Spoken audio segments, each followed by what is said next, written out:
หลังจากตัดตื่นเช้ามาจะได้ประมาณนี้เนาะเดี๋ยวลองตัดเขาหญ้าลายก็เลยตัดเนาะคืนหนึ่งปงยอดอยู่พี่น้องเนาะเห็นแต่บทเรียนทาง YouTube มันนี่เห็นตัวจริงมันจะเป็นอะไรถือว่ามันกระปงอยู่เนาะมันปงยอดอยู่ตัวนี้ตัดลองเบิ่งครึ่งไหมันนี่สิตัดต่ออีกนี่ตัดมาเลย2ไห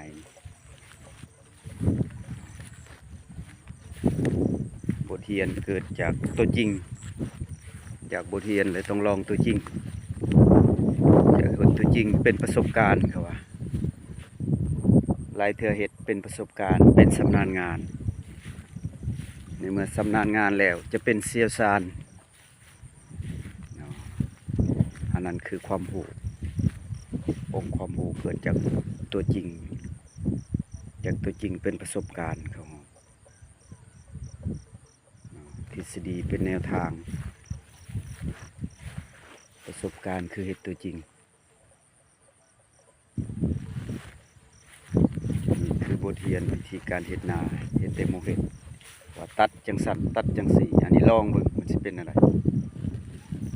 หญ้าลายอีหลีให้นี่หญ้าลายอีหลีก็หญ้าสิขึ้นงัวกินตลอดเนาะเลยบ่มีโอกาส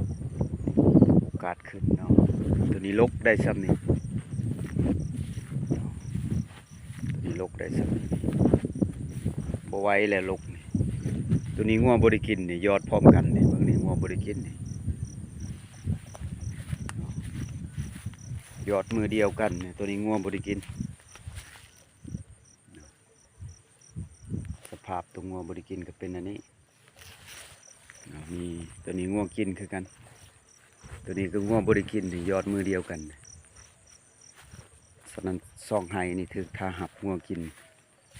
ก็เลยเห็นคือสภาพนี่ก็เป็นบอน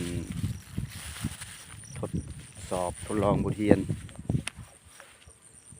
นี่ทอกแล้ว